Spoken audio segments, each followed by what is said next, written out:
لن تنفعكم أرحامكم ولا أولادكم يوم القيامة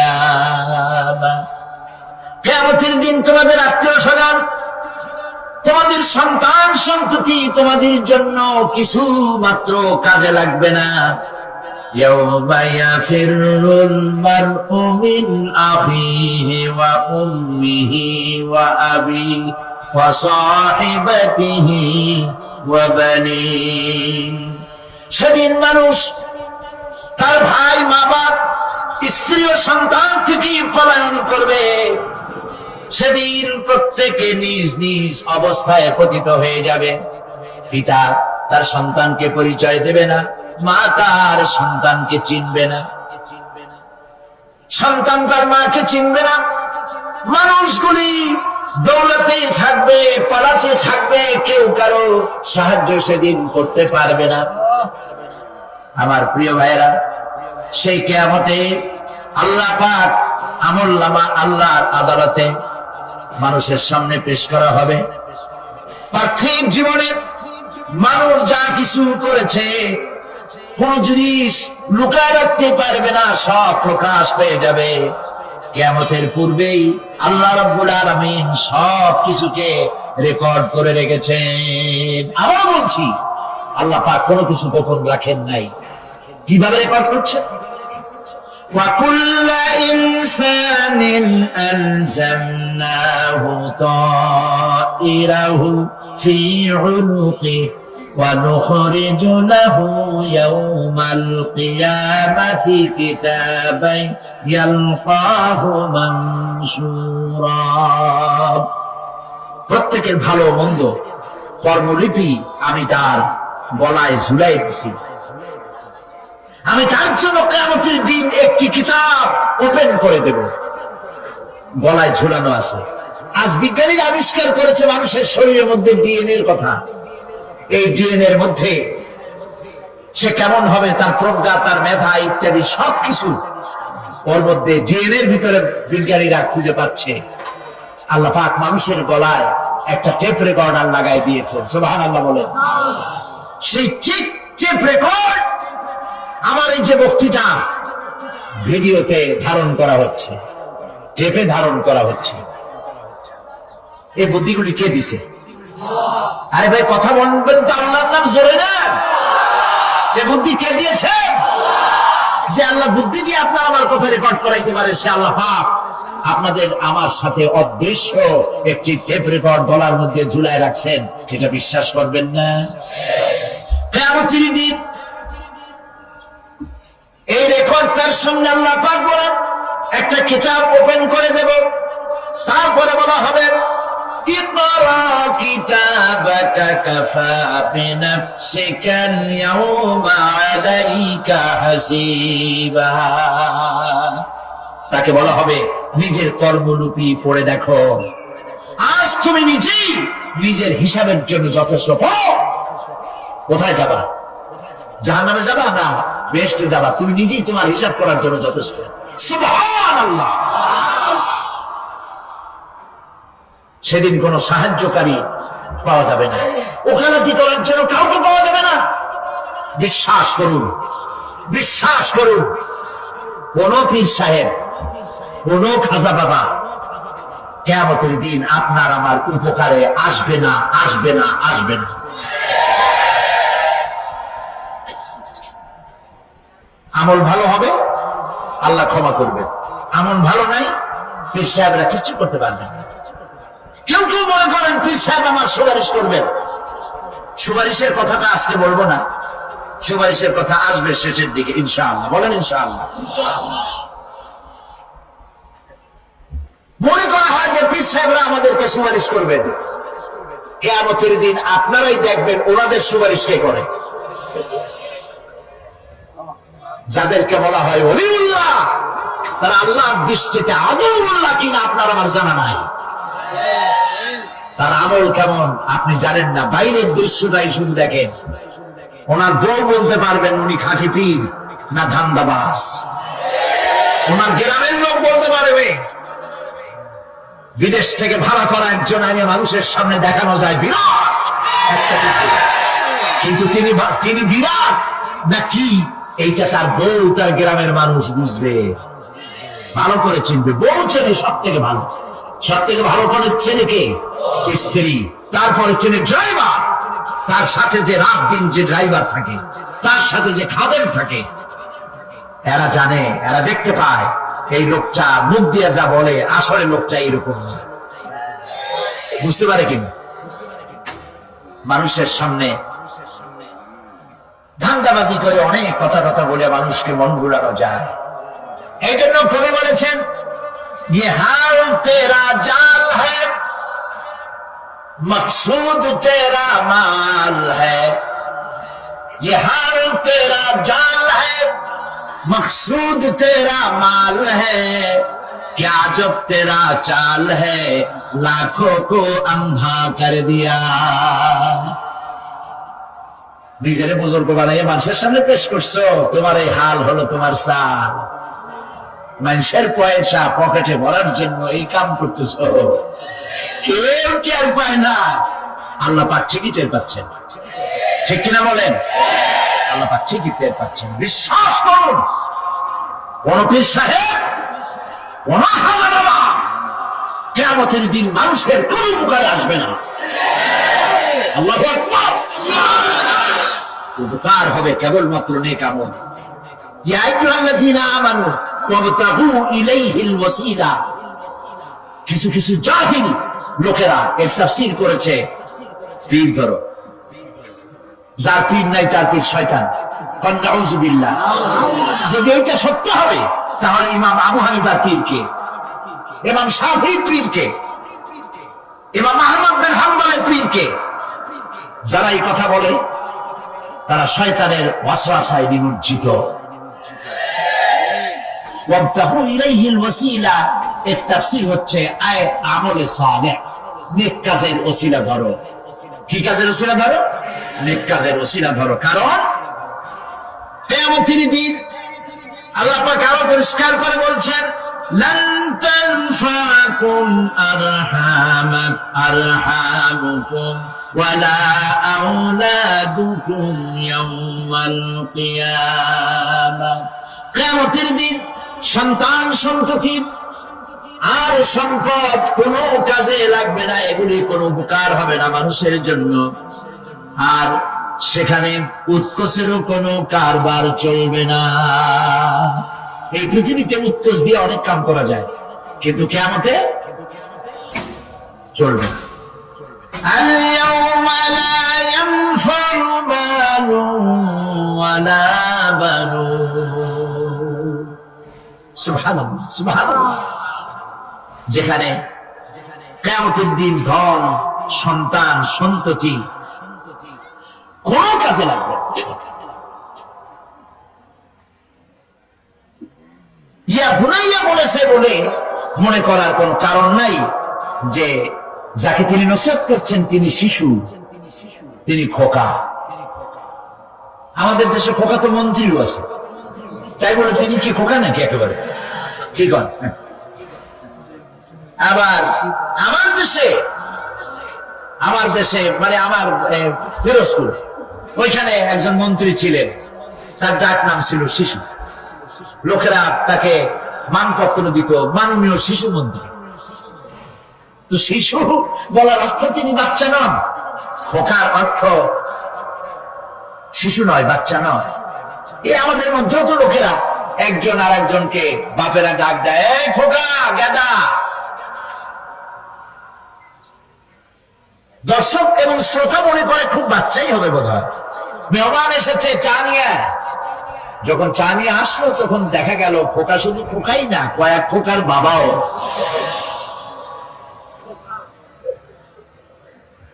হযরত লোকমান যে নসিহত তার ছেলেকে করেছেন, বোঝার কোনো কারণ নাই যে তিনি ছোট। ছোট হলে এত বড় নসিহত বাচ্চাকে করা যায় না। তিনি যে নসিহত করেছেন তার লোড অনেক বেশি। কি নসিহত? হযরত লোকমান নসিহত করছেন, ইয়া বুনাইয়া ইন্নাহা ইনতাকু মিসকালা হাববাতিন মিন খারদালিন। আমার কলিজার টুকরা সন্তান, কোন জিনিস রেণুকার মতো,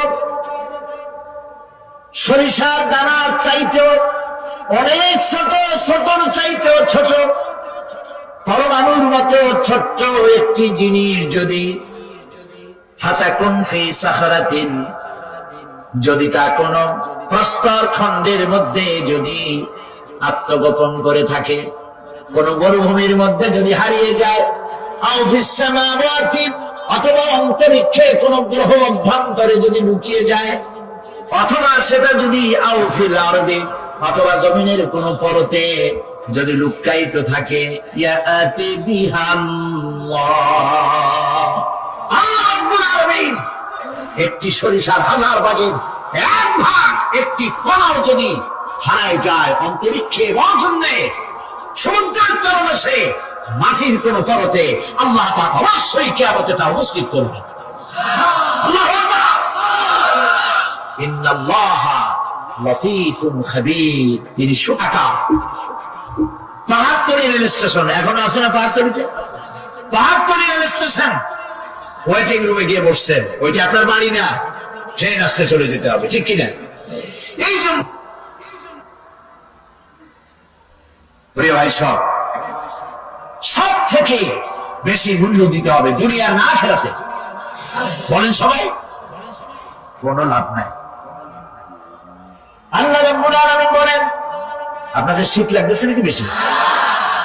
তাড়াতাড়ি শেষ হবে, কোন লাভ নাই, কবরটা খালি পড়ে থাকবে। প্রিয় ভাই সব, দারুণ শীত পড়েছে, মানুষ মরে যাচ্ছে, অনেক মানুষ এবার মারা গেছে শীতে।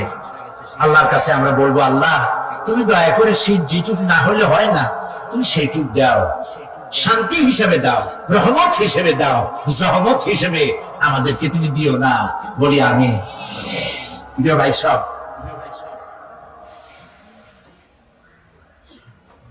যারা মাজারে টাকা দেয়, চাদর ছড়া, মৃত্যু মানুষের কবরের উপরে যারা মশারি টানান, তাদের বিবেকের কাছে আপিল করি, যিনি মারা গেছেন আল্লাহর ওলি, তার সম্পর্কে আপনার ধারণা এত খারাপ কেন? মশারি টানায় দিচ্ছেন, আপনার ধারণা কি এই দুনিয়াও মশাই খাইছে, কবরের মধ্যে গিয়েও মশাই খাই? কাপড় সাপড় দরকার কার? যাতে মাসের না মরা মানুষের? জীবিত মানুষ কাপড় পায় না। যে দেখেন পাহাড়তলী, যে দেখুন আপনার এখানে কত জায়গা, সব জায়গা তো আমি নাম বলে নেই, বটতলী, তালতলী, বদ্দার হাট,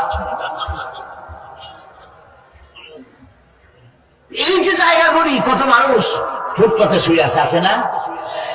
আহারে, আপনার স্ত্রীর কত শাড়ি আলমারি ভরা, ব্যবহারও করে না, বছরের পর বছর ওখানে নষ্ট হয়ে যাচ্ছে। 10টা শাড়ি বাইর করিয়া অনাথ অনাথিনী মেয়ে লোকদের গায়ে দিয়ে দেন। মাজারে টাকা দিলেন, চাদর দিলেন, যারা রাস্তার উপরে যারা কেনই গায়ে দিয়ে থাকে, আগুন পোহায়, একটু চাদর নাই, ওদের একটা কাপড় কিনে দেন। প্রিয় ভাই সব, দিল্লির সম্রাট শাহজাহান, তিনি তাজমহল তৈরি করেছিলেন। তদানীন্তন বাজারে 20 কোটি টাকা খরচ করে 20 বছর ধরে প্রচেষ্টা করে 22,000 শ্রমিক লাগাইয়া তাজমহল বানিয়েছিলেন। জানেন কিনা ইতিহাস? কোন বাজারে? যে বাজারে 1 টাকায় 8 মণ চাউল পাওয়া যাইত। বুঝছেন কথা? সেই বাজারে 20 কোটি টাকা খরচ করেছেন, 22,000 শ্রমিক লাগিয়েছে, 20 বছর সময় লেগেছে তাজমহল করতে। এবার একটা নির্মম বাস্তব কথা শুনুন। আপনি যদি কোন একটি এতিমের গায়ে, কোন এক অনাথিনী বিধবার গায়ে, কোন এক কচি শিশু, বাপ নাই মা নাই, শীতের দিনে খালি গায়ে কেন 2টা হাত গলার উপরে ধরে সকালবেলায় কাঁপতেছে, ওই বাচ্চা এতিমের গায়ে একটি চাদর, একটি গেঞ্জি, একটি পুরানা সোয়েটার গায়ে দিয়ে যদি এতিম বাচ্চার মুখে যদি হাসি ফোটাতে পারেন, বিশ্বাস করুন, 20 বছর ধরে 22,000 শ্রমিক লাগাইয়া 20 কোটি টাকা খরচে তাজমহলের চাইতে আল্লাহর কাছে এতিমের মুখের হাসির দাম বেশি। আখিরাতে আমাদের সকলকে উঠতে হবে, সেখান থেকে কেউ আমরা কি বাঁচতে পারবো না, উঠতে হবে সবাইকে। অনেক লম্বা আলোচনা করবো না, এখন শেষ করে দিই, বাকি কথা কালকে বলবো ইনশাআল্লাহ। বলেন ইনশাআল্লাহ। তবে আরো 2টা আয়াত আছে, না শুনলে আরে ভাই কত জায়গায় ওয়াজ মাহফিল হয় সারা রাত, হয় না? সারা রাত ফজরের সময় গরুর গোশত খায়, জম্মের খাওয়া, সারাদিন পেট খারাপ। কি শুনলো আর কি কইলো আল্লাহ জানে।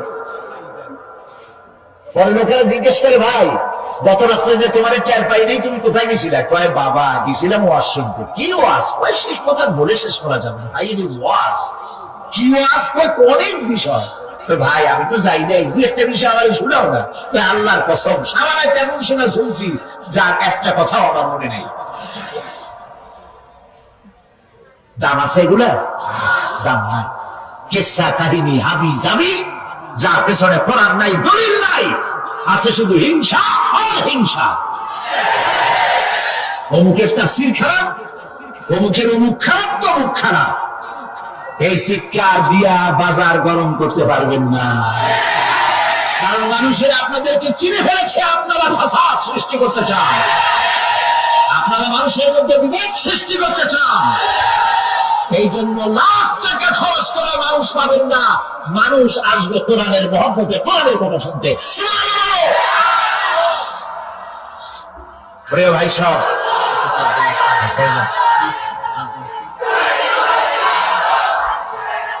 প্রিয় ভাই সব, প্রিয় ভাই সব, কাজী কারা বলে কি সাহস যে কোরআন শরীফ তাফসীর পড়াই হলো। আস্তাগফিরুল্লাহ। হুজুর কেবলা আপনি কি নিজে একখান তাফসীর লিখছেন? কোরআনের তাফসীর কয় যে তাফসীর পড়াই দেওয়া যায়, বেদ পুরাণ পড়ানো হতো। তাহলে আপনি অন্য ধর্মের কিতাবও পড়াইতে চান, যা আল্লাহ নিষেধ করেছেন। আপনি অন্য ধর্মের বেদ বাইবেল পড়াবার এখতিয়ার কে দিল আপনাকে? কথা বলার সময় একটুখানি সংযত হয়ে কথা বলুন। আমরা বেদকে সম্মান করি, আমরা বাইবেলকে সম্মান করি, প্রত্যেকটি জাতিকে সম্মান করি, শ্রদ্ধা করি, তবে ঈমান আনি কোরআন শরীফের উপর। সেই জন্য আমার কাছে কথা এসেছে বলে আমি বলছি, আল কোরআন একাডেমি লন্ডন থেকে প্রকাশিত ফি জিলালিল কোরআন সম্পর্কে ইরফাল করেছেন একজন লোক, যাকে চিটাগংবাসীরা কোনোদিন চেনে না, হঠাৎ করে উড়ে এসে উড়ে বসছেন। ফি জিলালিল কোরআন যিনি লিখেছেন, আপনি তো তার জুতা বহন করার যোগ্যতা রাখেন না। তিনি দুনিয়ার অমর শহীদ সৈয়দ কুতুব রাহমাতুল্লাহ আলাইহি, যিনি জেলখানার ভেতরে বসে কোন রকমের রেফারেন্স কিতাব ছাড়াই কোরআনের তাফসীর লিখে পৃথিবীতে অমর হয়ে আছেন। কোন সাহসে বলেছেন? আপনার জিহ্বা তো আস্ত থাকার কথা নয়। মারাত্মক কথা বলবেন না, জবান সংযত করে কথা বলবেন। আপনি কি জানেন কার সম্পর্কে আপনি কথা বলেছেন? কার লেখা তাফসীরের বিরুদ্ধে কথা বলেছেন? সৈয়দ কুতুব মিশরের জামাল নাসের তাকে জেলের মধ্যে দিয়েছিল। আপনার কথা শুনে তো মনে হয় আপনি জামাল নাসেরের কোন আত্মীয় হবেন। জামাল নাসের জেলের মধ্যে ঢুকায় দিয়া শিকারী ক্ষুধার্ত পাগলা কুত্তা ঢুকায় দিয়েছে, দরজা বাইরের থেকে বন্ধ করে দিয়েছে। কয়েক ঘন্টা পর সেনাবাহিনীর লোকদেরকে পাঠায় দিয়েছে যে দেখো জেলখানার ভিতরে কুত্তার সাথে কুত্তায় কি ব্যবহার করে। নাউযুবিল্লাহ। সেনাবাহিনীর লোকেরা জেলখানা থেকে ফিরে এসে জামাল নাসেরকে জবাব দিল, জেলখানার ভিতরে যেয়ে দেখে এলাম তালাবদ্ধ রুমের ভিতরে শেখ সৈয়দ কুতুব নামাজের সিজদার ভিতরে পড়ে আছেন, আর ক্ষুধার্ত পাগলা শিকারী কুকুর তার পাশে বসে তারে পাহারা দিচ্ছে। সুতরাং কথা বলার সময় একটু হুশ করে কথা বলবেন, মেহেরবানি করে। প্রিয় ভাই সব, বলতেছিলাম রাত একটু বেশি হলে ক্ষতি কি? আল্লাহ বেশি মানে আমার কিন্তু এরকম অভ্যাসও নাই যে সারা রাত্রি ওয়াজ শুনি। ওই কার বলে অভ্যাস ছিল চোখ বুঝে ওয়াজ করা। মাহফিল ভরা মানুষ চোখ বুঝে ওয়াজ আরম্ভ করছে, তারপর হঠাৎ চোখ খুলে দেখে কেউ নেই। বেচারা খুব রাগ হয়ে গেছে।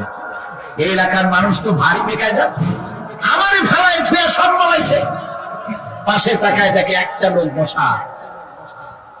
যে অন্তত একটা লোক তো পাইলাম, আল্লাহর মেহেরবানি, তুমি খুব ইমানদার ভালো মানুষ যে এতক্ষণ তুমি আমার ওয়াজ শুনছো।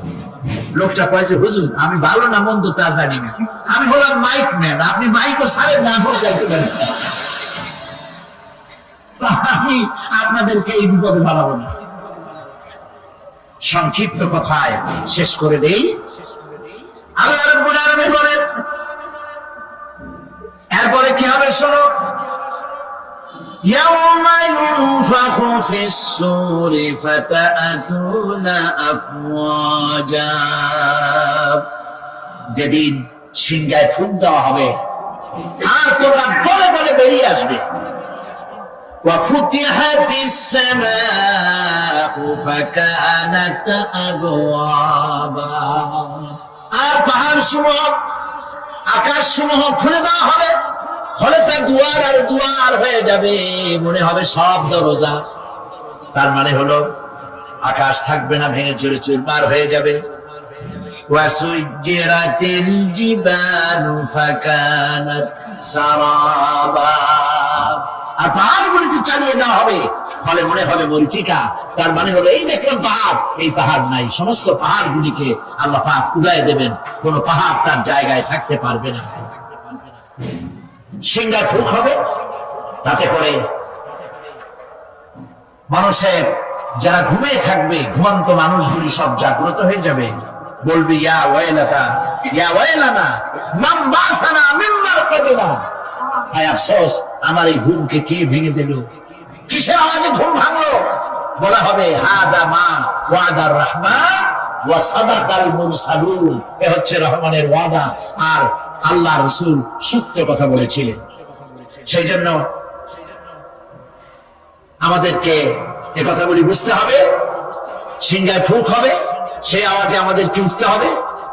তারপরে আল্লাহ পাক আকাশ সমূহকে খুলে দিবেন, ফলে তা দরজার দরজায় পরিণত হয়ে যাবে।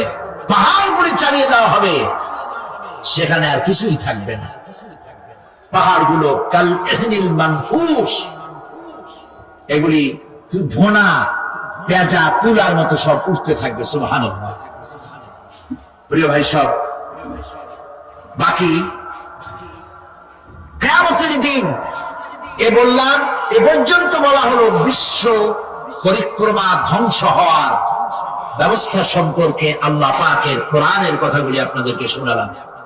আগামীকাল ইনশাআল্লাহ কিয়ামতের, যখন কিয়ামতের ময়দান হবে, সেইখানে হাসরবাসীদের অবস্থা কি হবে, পরিণতি কি হবে, সেই বিষয়ে আলোচনা হবে ইনশাআল্লাহ। আজকের মতো শেষ। মুনাজাতের জন্য বসুন। আজ 5 জন অমুসলিম ইসলাম কবুল করার জন্য মাহফিলে হাজির হয়ে গেছে। কাছে আসুন। লা ইলাহা ইল্লাল্লাহু মুহাম্মাদুর রাসূলুল্লাহ, আল্লাহ ছাড়া কোন ইলাহ নাই, মাবুদ নাই।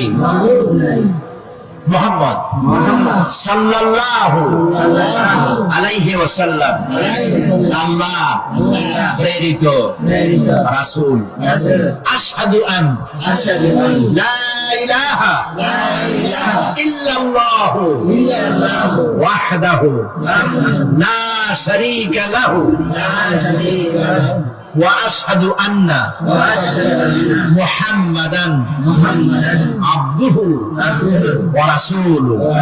আমি সাক্ষ্য দিচ্ছি আল্লাহ ছাড়া কোনো ইলাহ নাই, মাবুদ নাই, উপাস্য নাই। তিনি এক, তিনি একক, তার কোনো অংশীদার নাই। আমি আরো সাক্ষ্য দিচ্ছি মুহাম্মদ সাল্লাল্লাহু আলাইহি ওয়াসাল্লাম আল্লাহর বান্দা এবং তার প্রেরিত রাসূল। আসসালামু আলাইকুম।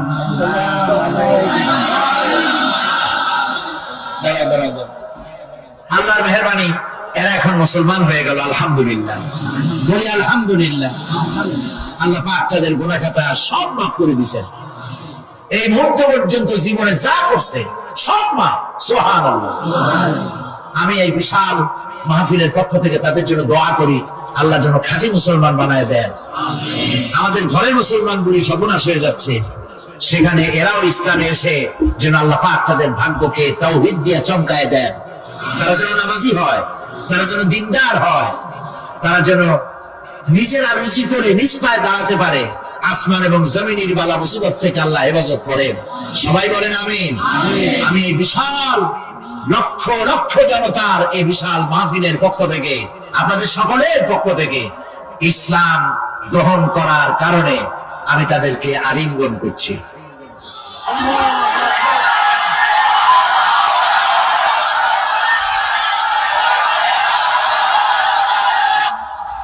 আর আমি তো মরে যাবো, আজ হই আর কাল হোক, থাকবো না। এই মাহফিলে একদিন দেখা যাবে সাইদি নাই। ক্যাসেটগুলি ছড়িয়ে পড়েছে সারা বিশ্বময়, কিন্তু ক্যাসেটও এক সময় নষ্ট হয়ে যায়, লিখিত কিতাবগুলি থাকে। সেই জন্য তাফসীর লেখা হয়েছে, তাফসীরে সাইদি আমপারা 588 পৃষ্ঠা, তাফসীরে সাইদি সূরা ফাতিহা 520 পৃষ্ঠা, এবং সূরা আসর 71টি সূরা 788 পৃষ্ঠা। জীবনের সফলতা দুনিয়ার উপর নির্ভর করে না, আখিরাতের উপরে নির্ভর করে। যারা এগুলি সেবেছে, আমি ছাবি নাই, যারা সেবেছে গ্লোবাল নেটওয়ার্ক, ওরা সেবেছে। আমি তাদেরকে বলেছি সামান্য প্রফিটে ছেড়ে দিবে। তারা খুব সামান্য প্রফিট নিয়ে এই বিশাল গ্রন্থ প্রতি খন্ড 200 টাকা করে তারা হাদিয়া রেখেছে। নিজেরা কিনুন, অন্যকে প্রতিদিন কোরআনের চাইতে শ্রেষ্ঠ কিতাব, হেদায়েতের কিতাব পৃথিবীতে আর নাই। আল্লাহ পাক আপনাদেরকে ইসলামের দ্বীনি বইপত্র খরিদ করার তৌফিক দান করুন, এবং যাওয়ার সময় সমাজ কল্যাণ পরিষদের হাতে টাকা তুলে দিয়ে যাবেন।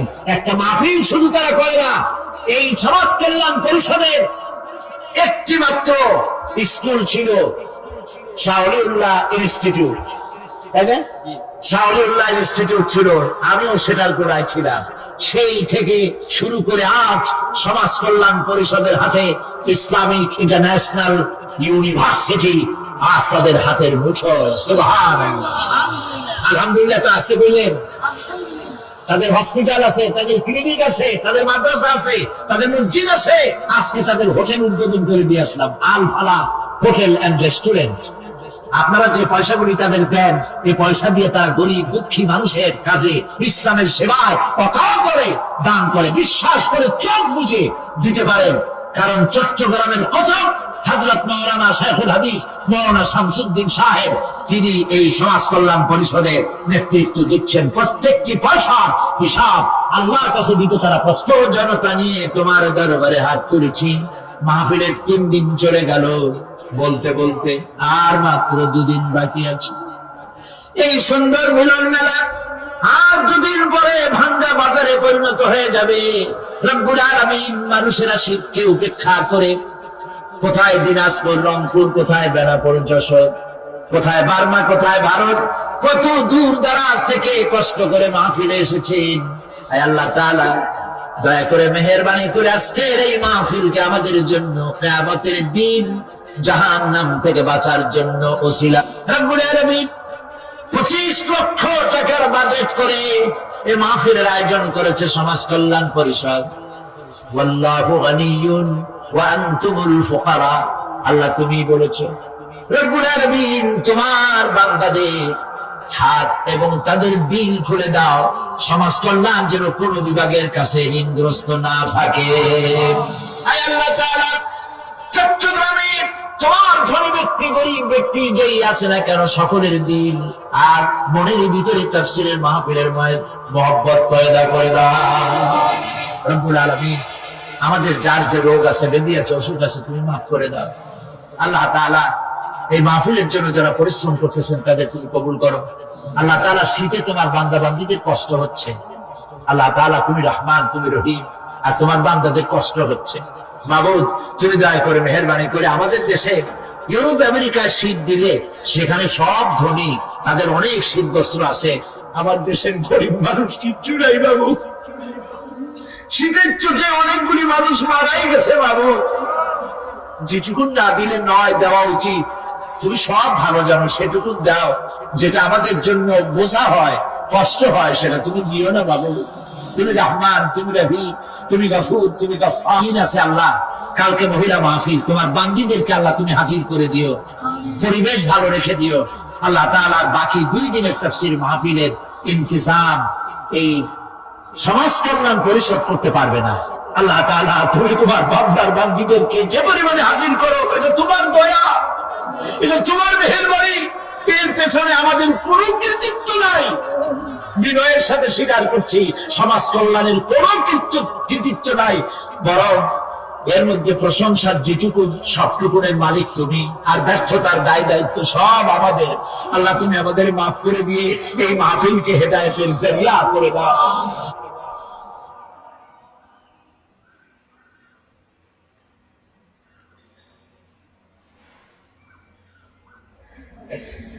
ওইখানে ক্যামেরার সাথে কোন মানুষ নাই, ক্যামেরা আছে তাই বিশ্বাস করে, কিন্তু আল্লাহর ক্যামেরাগুলি চোখে দেখে না। ওখানে যেমন রেড বর্ডার আছে, আল্লাহ রাব্বুল আলামিন জীবনের প্রত্যেকটি মোড়ে মোড়ে রেড বর্ডার লাগাই দিয়েছেন। জিনা করো না, একটি রেড সিগন্যাল। মদ পান করো না, আরেকটি রেড সিগন্যাল। মিথ্যা কথা বলো না, আরেকটি রেড সিগন্যাল। অহংকার করো না, আরেকটি রেড সিগন্যাল। বউকে বেপরদা করো না, আরেকটি রেড সিগন্যাল। সুদ খেও না, ঘুষ খেও না, আরেকটি রেড সিগন্যাল। অসংখ্য রেড সিগন্যাল দিয়ে আল্লাহ পাক বলছেন তিলকা হুদুদুল্লাহ, এই হচ্ছে আল্লাহর বর্ডার। ফালা তা'তাদুহা, অতএব আল্লাহর বর্ডারকে ক্রস করো না। কে নিষেধ করেছেন? কে নিষেধ করেছেন? মানুষেরা বিশ্বাস করে। আল্লাহ রাব্বুল আলামিন কোরআনে কারীমের মধ্যে বলছেন, ইয়ালামু খাইনাতাল আ'য়ুনি ওয়া মা তুখফিস সুদুর। তোমার কথাগুলি রেকর্ড হয়, তোমার কাজগুলি রেকর্ড হয়, এমনকি তোমার মনের ভিতরে যে কল্পনা হয় সেগুলো রেকর্ড হয়। আর চোখে কি লুকোচুরি খেলে আল্লাহ তাও জানতে পারে। সানগ্লাস পরে চোখের ফাঁক দিয়া কারে দেখো, কেউ টের পায় না। টের পায় কে? জোরে বলেন আল্লাহ। মহান আল্লাহ রাব্বুল আলামিন বলেন, কোন গুনার কাজ করে, কোন সামান্যতম গুনার কাজ করেও এড়াতে পারবে না, এবং সামান্যতম ভালো কাজ করলেও তার থেকে পুরস্কার থেকে মাহরুম হবে না। আল্লাহ পাক বলেন, ওয়া ইন কানা মিসকালা হাববাতিন মিন খারদালিন আতাইনা বিহা ওয়া কাফা বিনা হাসিবিন। একটি সরিষা পরিমাণ আমলকেও আল্লাহ পাক কিয়ামতে হাজির করবেন। হিসাব নেওয়ার জন্য আল্লাহ পাক বলেন আমি যথেষ্ট। সুবহানাল্লাহ। হিসাব নেওয়ার জন্য আল্লাহ পাক যথেষ্ট। হযরত ওমর রাদিয়াল্লাহু তাআলা আনহু, আমিরুল মুমিনিন, খলিফাতুল মুসলিমিন হযরত ওমর ইবনুল খাত্তাব বলেন রাদিয়াল্লাহু তাআলা আনহু, সুবহানাল্লাহ। কোথা থেকে আল্লাহ কোথায় নিয়ে গেছেন? নবীকে হত্যা করতে আসছিলেন, আর আল্লাহ তারে কোথায় নিয়ে গেছেন? সুবহানাল্লাহ। নবীজি বলেছেন, লা নাবিয়্যা বা'দি ওয়ালা রাসূলা, আমার ঘরে নবী হবে না, রাসূল হবে না। যদি কেউ নবী বা রাসূল হইতো কে হইতো? ওমরে আল্লাহ নবী বানাই দিতেন। সুবহানাল্লাহ। সেই ওমরের কতটুকু জানি আমরা? অনেক কিছুই জানি না। খালি ইসলাম কবুল করছিল কেমনে এই ঘটনা ছাড়া অনেক আলেমরাও জানেন না, ইল্লা মাশাআল্লাহ। যারা পড়াশোনা করেন তারা জানেন। ইখওয়ানুল মুসলিমিনের ইখওয়ানুল মুসলিমুন এর ওস্তাদ, এর মুর্শিদ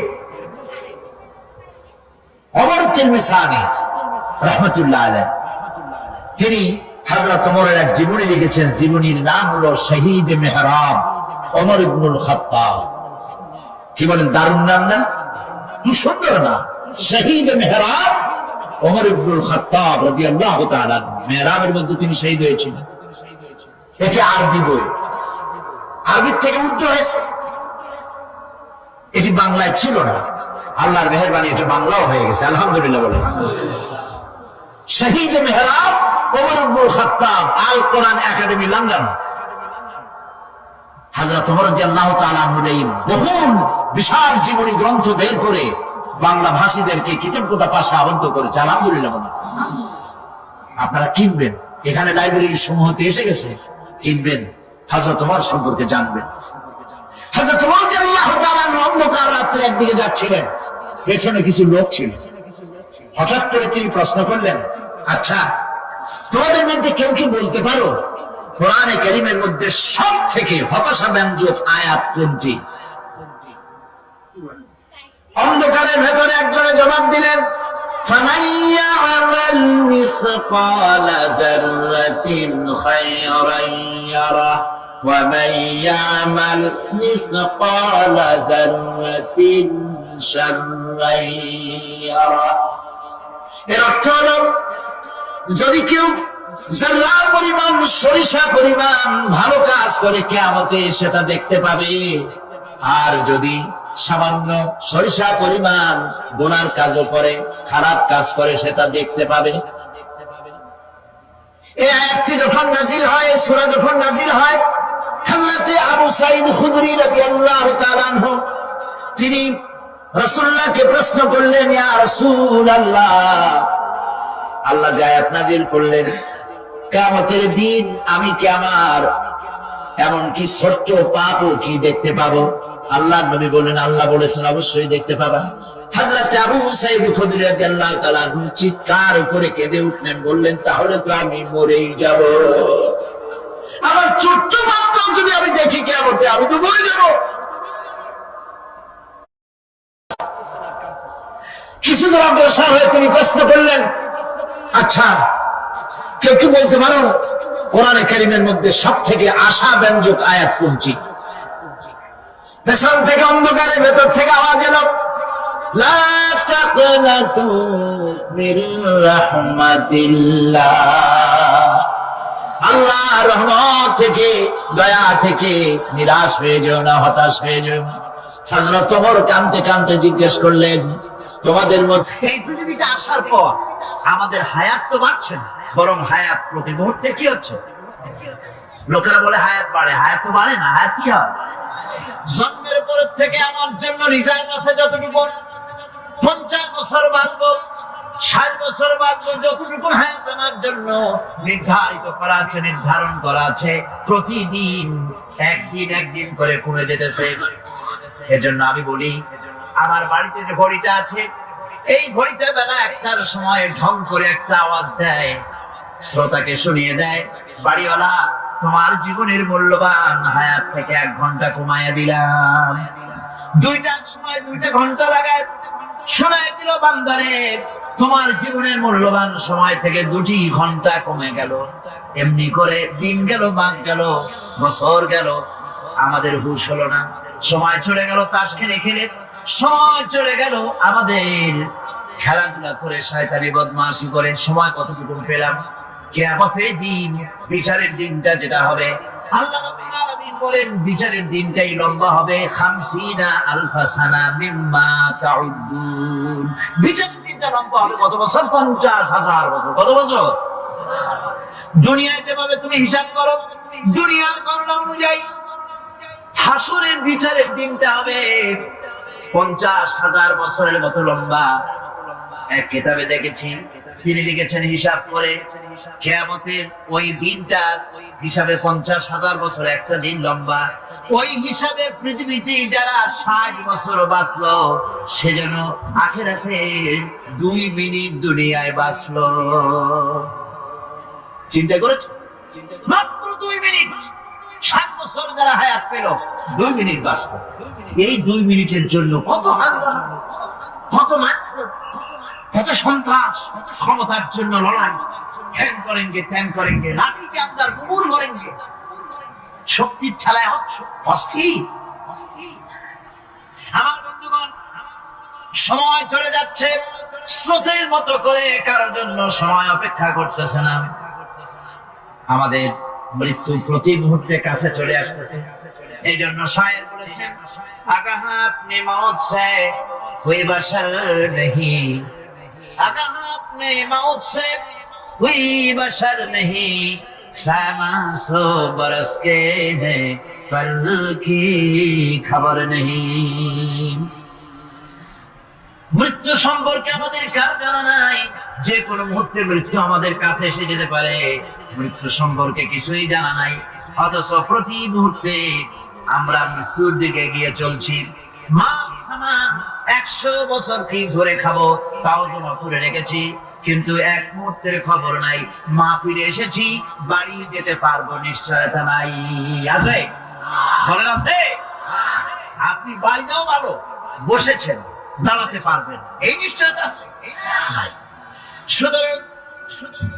সুতরাং যে সময়ের উপরে কসম করি, মূলত সময়ের অপরিসীম গুরুত্ব সম্পর্কে আল্লাহ পাক মানুষকে বুঝাই দিতেছেন। সময়ের দাম দাও। আমাদের সময় চলে যায় গান শুনতে শুনতে, আশ্চর্য মলম বিক্রি করা দেখতে দেখতে, তাস পাশা খেলতে খেলতে সময় চলে যায়, কেউ খেয়াল করে না। সময় বলতে অতীত কালও হতে পারে, আবার বর্তমানও হতে পারে। আর বর্তমান কাল কোনো কালই না। বর্তমান কাল কোনো কাল নয়। প্রতি মুহূর্তে ভবিষ্যৎ এসে বর্তমান হয়, আর প্রতি মুহূর্তে বর্তমান কি হয়? অতীত হয়ে যায়। বর্তমান কালগুলো কোনো কাল নয়, প্রতি মুহূর্তে অতীত হয়ে যাচ্ছে। এই যে আমি মাহফিলে বসছিলাম প্রথম এসে, ওইটা কি এখনো বর্তমান আছে? এই যে বর্তমান কথা বলছি, এটা অতীত হয়ে যাচ্ছে। সুতরাং বর্তমান কাল নাই। আল্লাহ পাক ওয়াল আসরে সময়ের কসম করে বলছেন। যদি আমরা চিন্তা ভাবনা করি তাহলে আমরা লক্ষ্য করব আমাদের আসল মূলধন সময়। আসল মূলধন কি? জীবনের আসল মূলধন কি? সময়। ইমাম রাজি রাহমাতুল্লাহ আলাইহি এই পর্যায়ে এক বুজুর্গের ব্যক্তির কথা তিনি আলোচনা করেছেন। তিনি বলেছেন যে একটা লোক, তিনি সূরা আল আসর এর ব্যাখ্যা তিনি বুঝতেছিলেন। ব্যাখ্যা এই মাথার মধ্যে ঘুরপাক খাচ্ছিল ব্যাখ্যা। একবার তিনি বাজারে ঢুকলেন, তারপরে তিনি শুনতে পেলেন বাজারের এক প্রান্ত থেকে একজন চিল্লায় বলতেছে, সেই ব্যক্তির উপরে রহম করো যার পুঁজি গড়ে যায়, সেই ব্যক্তির উপরে রহম করো যার পুঁজি গড়ে যায়। উনি চিন্তা করেন পুঁজি এবার বলে কেমন। উনি দৌড়ে গেলেন, যায় দেখেন যে যে ব্যাটা চিল্লাচ্ছে সে হচ্ছে বরফ বিক্রেতা। কি বিক্রেতা?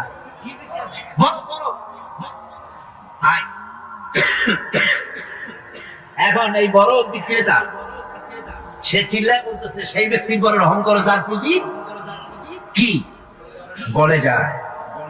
সূর্যের তাপ আর বরফ গলে যাচ্ছে। সে বোঝাতে চাচ্ছে যে আমার এই বরফটা জমা থাকা অবস্থায় তোমরা কেউ কেনো, যেহেতু আমার পুঁজিতে এর মধ্যে আমি ইনভেস্ট করেছি। এটা যদি পানি হয়ে যায়, পানি দুটো কিনবে না, এটা তো সেকেন্ড পাওয়া যায়। বরফ পাওয়া যায় না বলি তো বরফ কিনে আনছে। তোমরা আমার প্রতি দয়া করো, তাড়াতাড়ি করে বরফটা কিনে নিয়ে যাও। ইমাম রাজি রাহমাতুল্লাহ আলাইহি বলেন, বুজুর্গ ব্যক্তি চিৎকার করে বললেন, আল্লাহু আকবার। আমি কিন্তু এই বরফ বিক্রেতার ঘোষণার মধ্য দিয়ে সূরা আল আসরের তাফসীর আমি বুঝে ফেলেছি। তার মানে হলো বরফ বিক্রেতা যেভাবে বলতেছে, সেই ব্যক্তির উপরে রহম করো যার পুঁজি বলে যায়। আমারও তো একটা পুঁজি আছে, ওই পুঁজির নাম হায়াত। প্রতি মুহূর্তে আমার পুঁজি তো গলে যেতেছে, আমার পুঁজি তো গলে যায়। প্রতি মুহূর্তে কমে যেতেছে। আর এই পুঁজি যে গলে গেল, ধরে রাখতে পারলাম না, এই জন্য কিছুই তো করতে পারি নাই। সূরা ওয়াল আসরের ভিতরে মানুষের আয়ুষ্কাল দেওয়া হয়েছে, বরফ গলে যাওয়ার মতো দ্রুত সে আয়ু কমে যাচ্ছে। একে যদি নষ্ট করে ফেলা হয়, ভুল কাজে ব্যয় করা হয়, সেটাই হচ্ছে মানুষের মূল ক্ষতি। মানুষের মূল ক্ষতি। ব্যবসায় ক্ষতিগ্রস্ত হয়েছে, এটা মূল ক্ষতি নয়। স্বাস্থ্য হারাইছে, মূল ক্ষতি নয়।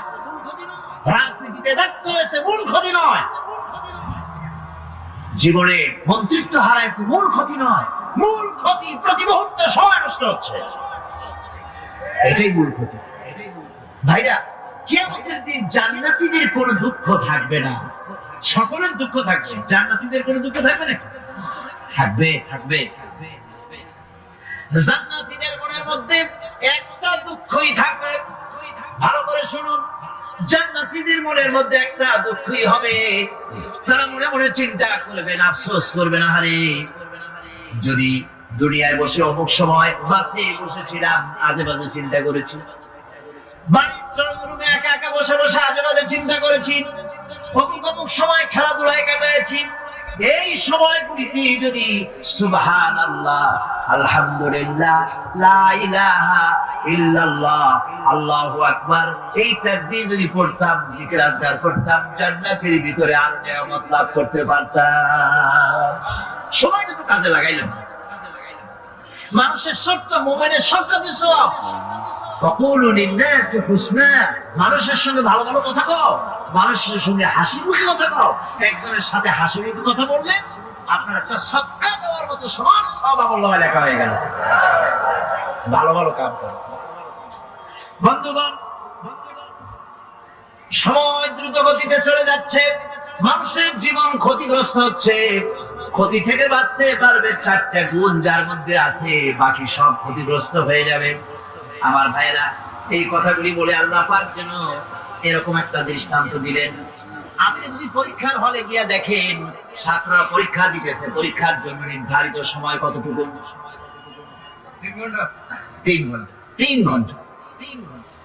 আপনি গিয়ে দেখলেন কোন একজন পরীক্ষার্থী পরীক্ষা দিতে গিয়ে আর একদিকে তাকায় আছে, আকাশের তারা গুনতেছেন, অথবা সে গল্প করতেছেন, অথবা পরীক্ষা বা আজে বাজে কিছু লিখতেছে। আপনি যেমন তাকে, ওই ছেলেটাকে আনমনা গাফেল ছেলেটাকে ঘড়ির দিকে তাকায় বলেন, এই ছেলে ওই ঘড়ির দিকে তাকাও, দেখো তোমার সময় কিন্তু চলে যেতেছে মাত্র 1 ঘন্টা, আর তুমি সময় নষ্ট করতেছো। আল্লাহ স্নেহ পরবশে তামাম পৃথিবীর গোলামদেরকে, বান্দাদেরকে আঙ্গুল নির্দেশনা দিয়ে বলছেন, বান্দারা প্রতি মুহূর্তে তোর জীবনের মূল্যবান সময় চলে যেতেছে, প্রতি মুহূর্তে সময় যাচ্ছে। আর ইনসান, ইনসান বলতে শুধু মুসলমান না, ইনসান বলতে কি মুসলমান শুধু না, আল ইনসান মানব মণ্ডলী, বিশ্বের সমস্ত মানুষকে আল্লাহ বলছেন, হিন্দু, খ্রিস্টান, বৌদ্ধ, নাসারা, ইহুদি, মজুসি, মুসলমান, বিশ্বের সব মানুষকে আল্লাহ বলছেন। যেহেতু আল্লাহ স্রষ্টা, মানুষের ব্যাপারে সার্বিক কল্যাণময় কথা কে বলতে পারেন? কে বলতে পারেন? সে আল্লাহ রাব্বুল আলামিন বলছেন, সময় চলে যাচ্ছে, ও পৃথিবীর মানুষেরা। এই মানুষ বলতে আল্লাহ রাব্বুল আলামিন কোন ব্যক্তি, কোন গোষ্ঠী, কোন জাতিকে বলেন নাই, বলেছেন সমগ্র মানবতাকে। এর অর্থ হচ্ছে সূরাটিতে উল্লেখ্য 4টি গুণ যদি আমল করতে পারে লোকেরা, যেই ব্যক্তি করবে, যেই সমাজ করবে, যেই রাষ্ট্র করবে, যেই গোষ্ঠী করবে, যেই জাতি করবে, তারাই ক্ষতি থেকে বেঁচে যাবে। আর যারা করবে না, তারা ক্ষতিগ্রস্ত হবে। কি হবে বলুন? এখন আল্লাহ পাকের কথা শুনুন। আল্লাহ পাক বলছেন, ওয়াল আসরি ইন্নাল ইনসানা লাফি খুসর। খুসরিন, এই যে খাসারা, এই শব্দটা হচ্ছে আবিধানিক অর্থে ক্ষতি, হচ্ছে লাভের বিপরীত। লাভের বিপরীত কি? ক্ষতি। নাফা, এই নাফার বিপরীত কি? নোকসান। খাসারাটা কি? নোকসান বলা হয় পুঁজি 50,000 খাটাইছিলাম, লাভ করতে পারি নাই, পুঁজি ঠিক আছে, এটাকে বলা হয় নোকসান। এটাকে কি বলা হয়? নোকসান। কিন্তু আমি পুঁজি খাটিয়েছিলাম 50,000 টাকা, লাভ তো হয়ই নাই, পুঁজিও চলে গেছে, আমও গেছে ছাড়াও গেছে, আমও নাই ছাড়াও নেই। এইটারে আরবিতে কি বলা হয়? হাসান। দেউলিয়া, দেউলিয়া হয়ে গেছে। দেউলিয়াটা বোঝেন ভালো আপনারা, দেউলিয়া হয়ে গেছে। কোরআন লাভ বা সাফল্যের ধারণা যেমন নিছক পার্থিব নয়, সমৃদ্ধির কথা শুধু পার্থিব নয়, জন্ম থেকে শুরু করে মৃত্যু পর্যন্ত। কোরআনের লাভের কথা যখন বলা হয় তখন জন্ম থেকে মৃত্যু পর্যন্ত, আখিরাত পর্যন্ত, কিয়ামত পর্যন্ত। ক্ষতিটাও জন্ম থেকে শুরু করে মৃত্যু পর্যন্ত, কিয়ামত ক্ষতিটা। এই ক্ষতি থেকে বাঁচাবার জন্য কোরআনে কারিমে বিভিন্ন জায়গায় এই খাসারা শব্দ ব্যবহার করা হয়েছে। আল্লাহ রাব্বুল আলামিন বলছেন, আমান খাফফাত মাওয়াজিনুহু ফাউলাইকাল্লাযীনা খাসিরু আনফুসাহুম বিমা কানু বিআয়াতিনা ইয়াযলিমুন। যাদের পাল্লা ভারী হবে কিয়ামতে তারাই হবে সফলকাম, আর যাদের পাল্লা হালকা হবে, নেকির পাল্লা, নেকির পাল্লা তাদের হালকা হবে, তারা হবে ক্ষতিগ্রস্ত। তারা নিজেদের ক্ষতি নিজেরাই ক্ষতি সাধনকারী হবে, কিয়ামতকারী হবে।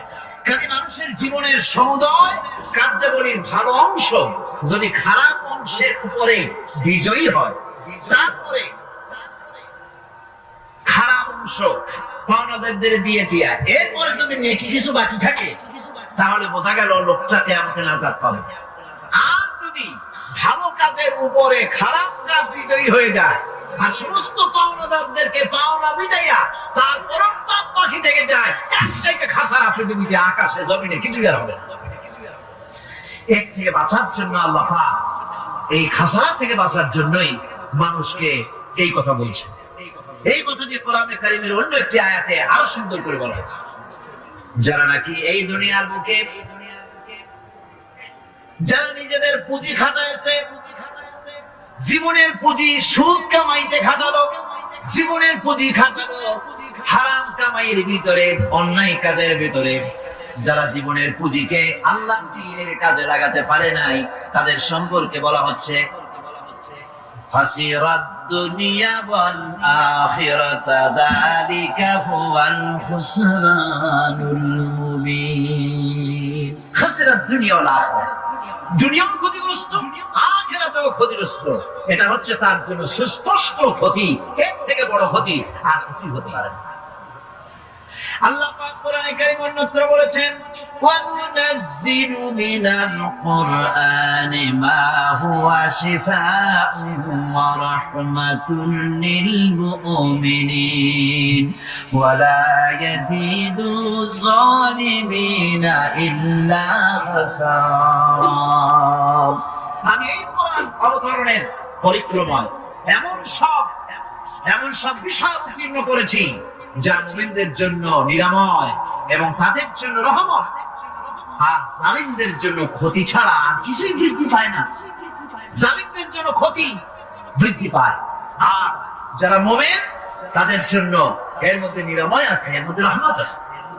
অর্থাৎ যারা এই কোরআনকে যারা নিজেদের আইনে কিতাব হিসেবে গ্রহণ করেছে, কোরআনকে তাবিজের কিতাব হিসেবে নয়, ধর্মীয় কিতাব হিসেবে নয়, কোরআন সংবিধান। কোরআন কি?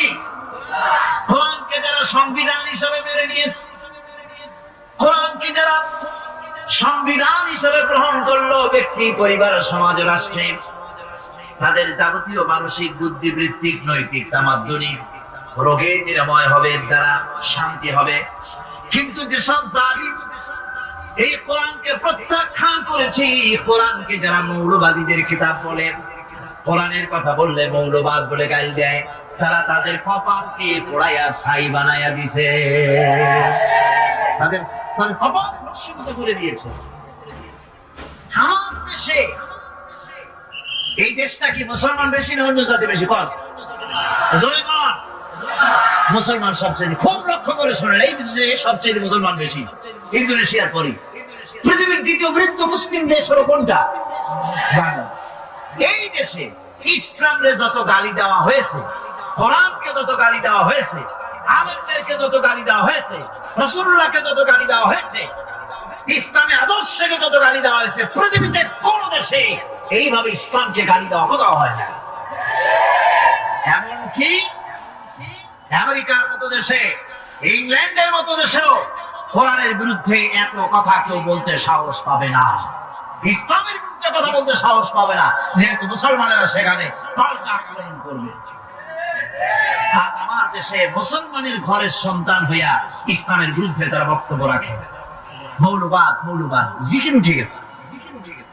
আমেরিকার প্রেসিডেন্ট যখন শপথ নেন, প্রেসিডেন্ট হিসেবে ওথ নেন, বাইবেলের উপরে হাত রাখেন আর বলেন, এই মহাগ্রন্থকে স্পর্শ করে শপথ নিচ্ছি, আমি আমার চিন্তা চেতনা, আমার মেধা, আমার প্রজ্ঞা, সবটা আমার জাতি, আমার দেশকে উন্নয়নের জন্য, এর সমৃদ্ধির জন্য, এর সংরক্ষণের জন্য আমি আমার জীবনকে উৎসর্গ করি।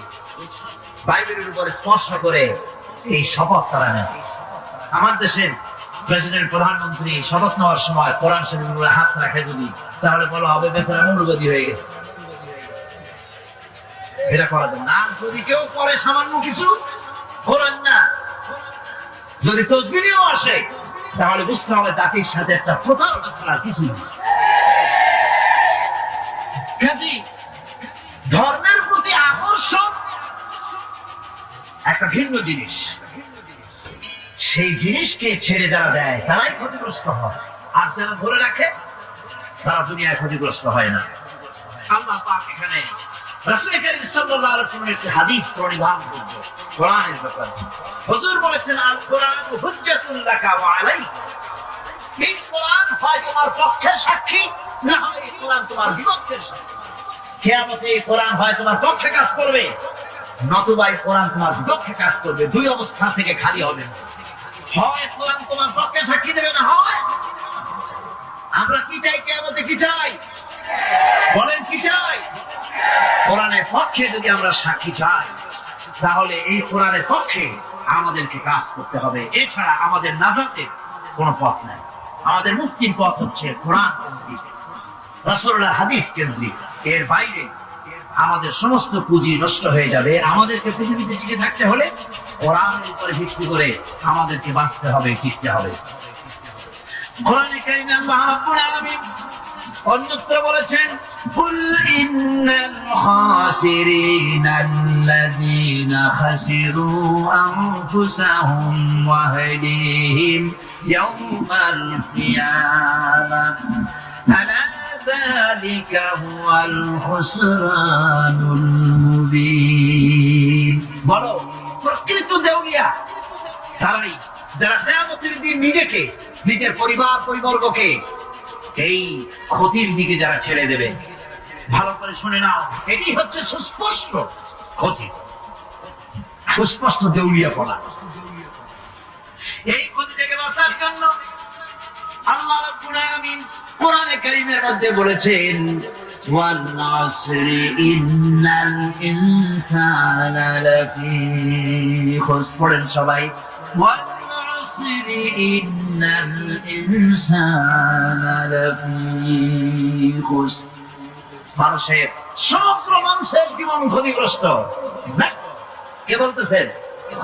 গাছ উড়ে ওঠার কথা না, গাছ উড়ে ওঠে। আল্লাহ বলতেছেন ক্ষতিগ্রস্ত। আপনি যতই মনে করেন আপনার মিল আছে, কল আছে, কারখানা আছে, মন্ত্রী, টাকা পয়সা আছে, প্রেসিডেন্ট হয়েছেন, প্রধানমন্ত্রী হয়েছেন, আপনার জীবন সফল হয়েছে, আপনি বলেন না, জীবন ব্যর্থ, জীবন বিফল, জীবন ক্ষতিগ্রস্ত। তামাম পৃথিবী সমস্ত মানুষ ক্ষতিগ্রস্ত, ব্যর্থ। চারটা কাজ করলে সফল হবে। কয়টা কাজ? জোরে বলেন, কয়টা কাজ? ইল্লাল্লাযীনা আমানু ওয়া আমিলুস সালিহাতি ওয়া তাওয়াসাউ বিল হাক্কি ওয়া তাওয়াসাউ বিস সাবর। চারটা কাজ করলে জীবন হবে সফল। এই ব্যর্থতা থেকে, ক্ষতি থেকে যদি বাঁচতে চাই কিনা? কারা কারা চাই? দেখাই তো হাত। কারা কারা চাই? ক্ষতির হাত থেকে বাঁচতে চাই কারা? আলহামদুলিল্লাহ, হাত নামান। ক্ষতির হাত থেকে যারা বাঁচতে চান, আল্লাহ রাব্বুল আলামিন তাদের জন্য ফর্মুলা পেশ করেছেন, ইল্লাল্লাযীনা আমানু ওয়া আমিলুস সলিহাতি ওয়া তাওয়াসাউ বিল হাক্কি ওয়া তাওয়াসাউ বিস সাবর। আল্লাহ পাক বলেন, 7টি কাজ করলে জীবন সফল হয়ে যাবে। কয়টা কাজ? 7টা কাজ করলে জীবনটা সফল হয়ে যাবে। 1 নম্বরে ঈমান। 1 নম্বরে কি? ঈমান। এটাই হচ্ছে ফাউন্ডেশন।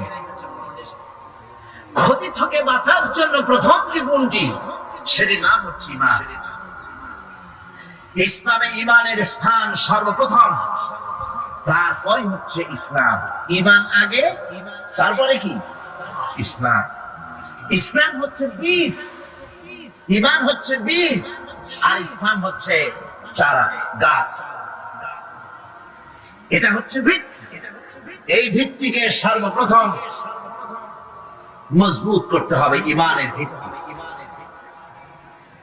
ঈমানের ভিত্তি দুনিয়ায় ঈমানের আহ্বান জানিয়ে জানাবার জন্যই আল্লাহ রাব্বুল আলামিন সমস্ত নবী এবং রাসূলদেরকে পৃথিবীতে পাঠিয়েছেন ঈমানের আহ্বানের জন্য। দুনিয়ার সমস্ত নবীদের দাওয়াত ছিল ঈমানের দাওয়াত। কিসের দাওয়াত? এই ঈমানের দাবিটা আসছে, দাওয়াতটা এসেছে আল্লাহর কাছ থেকে। কার কাছ থেকে? দেখুন, পৃথিবীর ভিতরে কোন নবীদের কথার সাথে আরেকজন নবীর কথার কোন বৈপরীত্য হয় নাই। সমস্ত নবীদের কথা একরকম ছিল। একজন নবীর সঙ্গে তার বক্তব্যের সাথে আরেকজন নবীর বক্তব্যের কোন গুণগত মৌলিক কোন পার্থক্য ঘটে নাই, অসঙ্গতি হয় নাই। কারণ নবীরা আম্বিয়া আলাইহিমুস সালাম নিজেরা বানিয়ে কথা রচনা করে তারা মানুষের সামনে পেশ করে নাই। সমস্ত নবীদের কাছে যত দাওয়াত এসেছে, একটা অফিস থেকে এসেছে। সে অফিসটা হচ্ছে কার? আল্লাহ রাব্বুল আলামিনের। তাই দুনিয়ার সমস্ত পয়গম্বরদের দাওয়াত ছিল না ইলাহা ইল্লাল্লাহ, লা ইলাহা ইল্লাল্লাহ, লা ইলাহা লা ইলাহা ইল্লাল্লাহ মুহাম্মাদুর রাসূলুল্লাহ। এটাই ছিল সমস্ত নবীদের দাওয়াত। কোরআনে কারীম তার ধারক এবং বাহক সম্পর্কে বলে যে তিনি যে দাওয়াত দিয়েছেন সে দাওয়াতটা হলো ঈমানের দাওয়াত। আমাদের নবী তিনি এসে যে দাওয়াত দিয়েছেন সে দাওয়াতটা কিসের? কোরআনে কারীম বলছে, ربنا إننا سمعنا مناديا ينادي للإيمان। হে আমাদের রব, নিশ্চয়ই আমরা এমন একজন আহ্বায়কের আহ্বান শুনেছি যিনি আমাদেরকে ঈমানের দাওয়াত দিয়েছেন। এমন কোন পয়গম্বর নাই দুনিয়ায় যিনি ঈমানের দাওয়াত দেন নাই। সকলেই ঈমানের দাওয়াত মানুষের সামনে, বিশ্ববাসীর সামনে পেশ করেছেন। কোরআনে হাকিম স্পষ্ট একটা সীমারেখা দুনিয়ার মানুষের সামনে পেশ করে পৃথিবীর মানুষগুলিকে দুটি শ্রেণীতে বিভক্ত করে দিয়েছে। একটি হচ্ছে ঈমান পোষণকারী, আরেকটি হচ্ছে অবিশ্বাসী। একটা ঈমান পোষণকারী আর একটা অবিশ্বাসী। ঈমান পোষণকারীরা সত্যশ্রয়ী, তারা হচ্ছে জ্ঞান এবং নূরের সম্পদে সমৃদ্ধ। আর দ্বিতীয় দলটি হচ্ছে কাফের, জালিম, মূর্খ। তারা হেদায়েতের রাস্তা তাদের জন্য অবরুদ্ধ। কোরআনে কারীম এই দুটি দল সম্পর্কে উল্লেখ করতেছেন, মাসালুল ফারিকাইনি কাল আ'মা ওয়াল আসাম্মি ওয়াল বাসীরি ওয়াস সামীম হাল ইয়াস্তাবিয়ানি মাসালান আফালা। কোরআন শরীফ বলছে, হাল يستويان مثلا أفلا تذكرون দুইটি শ্রেণীতে আল্লাহ পাক ভাগ করে দিয়েছেন। একটা শ্রেণী হচ্ছে অন্ধ, বোবা, বধির। আরেকটি যারা শুনতে পায়, চোখে দেখতে পায়। এই দুটি কখনো এক নয়, সমান নয়। এই দুটির রাস্তা আলাদা। কাফেরের রাস্তা, ইমানদারদের রাস্তা সম্পূর্ণ ভিন্ন। আল্লাহ রাব্বুল আলামিন ঈমান এবং কুফরের পার্থক্য বলে দেওয়ার জন্য গোটা মানব জাতির মধ্যে স্পষ্ট করে বলেছেন, লা ইকরাহা ফিদ-দীন ক্বাদ তাবায়্যানার রুশদু মিনাল গাই। দ্বীনের ব্যাপারে জোর জবরদস্তি নেই। এখানে হেদায়েতের পথ এবং গোমরাহি, হেদায়েতকে গোমরাহির পথ থেকে সম্পূর্ণ আলাদা করে দেওয়া হয়েছে। লা ইকরাহা ফিদ-দীন, দ্বীনের ব্যাপারে কোনো জোর জবরদস্তি নেই। যারা ধর্মনিরপেক্ষবাদী তারা এই আয়াতটাকে নিজেদের মতবাদকে প্রতিষ্ঠার লক্ষ্যে অনেক সময় কাজে লাগায়। দুটি আয়াতকে তারা বেশি ব্যবহার করে।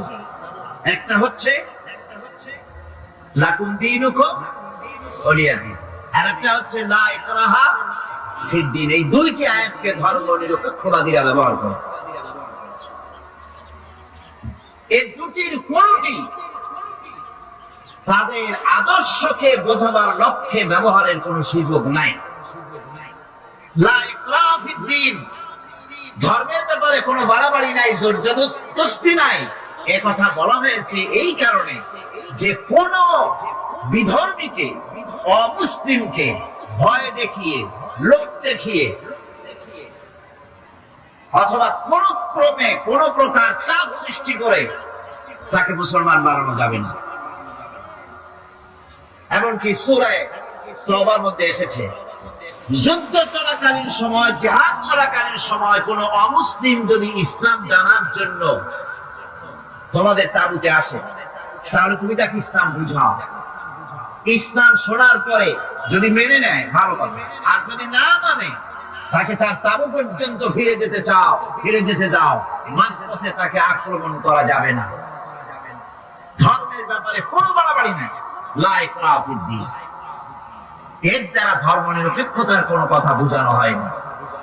আর লাকুম দীনুকুম ওয়ালিয়া দীন, এটা ছিল কাফেরদের সেই বক্তব্যের প্রেক্ষিতে যেখানে কাফেররা বলেছিল মুহাম্মদ সাল্লাল্লাহু আলাইহি ওয়াসাল্লাম, আসুন আমরা এক কাজ করি, সেটা হলো ধর্ম নিয়ে আমাদের মধ্যে যে বাক বিতণ্ডা হচ্ছে, আমরা ধর্মকে 50-50 ভাগ করে দিই। কিছুদিন আমরা গিয়া আপনার আল্লাহরে সেজদা দেই, আর কিছুদিন আপনারা আমাদের মূর্তিগুলিকে প্রণাম করুন। এই প্রস্তাব যখন রাখলো, আল্লাহ রাব্বুল আলামিন সূরা কাফিরুন অবতীর্ণ করে দিলেন, কুল ইয়া আইয়ুহাল কাফিরুন লা আ'বুদু মা তা'বুদুন। হে কাফেরেরা, হে অবিশ্বাসীরা, নবী আপনি বলুন, হে অবিশ্বাসীরা, তোমরা যার ইবাদত করো আমরা তার ইবাদত করি না, আবার আমরা যার ইবাদত করি তোমরাও তার ইবাদত করো না। সুতরাং লাকুম দীনুকুম ওয়ালিয়া দীন, সুতরাং তোমাদের দিন তোমাদের জন্য, আমাদের দিন আমাদের জন্য। এখানে নিরপেক্ষতার কথা বলা হয় না, এখানে পক্ষের কথা বলা হয়েছে। কিসের পক্ষ? ধর্মের পক্ষ। কিসের পক্ষ? হিন্দু, খ্রিস্টান, বৌদ্ধ, তোমরা তোমাদের ধর্মের পক্ষে থাকো। মুসলমান, তোমরা তোমাদের ধর্মের পক্ষে থাকো। ধর্মের ব্যাপারে নিরপেক্ষ হওয়ার কোন সুযোগ নাই। আছে কি সুযোগ? আমি পার্লামেন্টে বলেছি এই কথা, যে একটা ধর্মের উপরে বিশ্বাস করে নিজেকে একটা ধর্মের পক্ষে ব্যক্তি হিসাবে ঘোষণা করে, কেউ বলছে, দাবি করছে আমি হিন্দু, কেউ বলছে আমি বৌদ্ধ, কেউ বলছে আমি খ্রিস্টান, কেউ বলছে আমি মুসলমান। নিজেকে একটা ধর্মের বিশ্বাসী ঘোষণা করার পর আমি ধর্ম নিরপেক্ষ, এই কথাটা মিথ্যা, বানোয়াট, জালিয়াতি, প্রতারণা, মুনাফিক। কোন ধর্মের অনুসারী ব্যক্তি ধর্ম নিরপেক্ষ হতে পারে না। কেবলমাত্র নাস্তিক, যারা আল্লাহরে মানে না, আল্লাহকে স্বীকার করে না, ওরা বলতে পারে আমরা ধর্ম নিরপেক্ষ, ধর্মের ব্যাপারে আমরা নিরপেক্ষ বলে মানি না, বিশ্বাস করি না।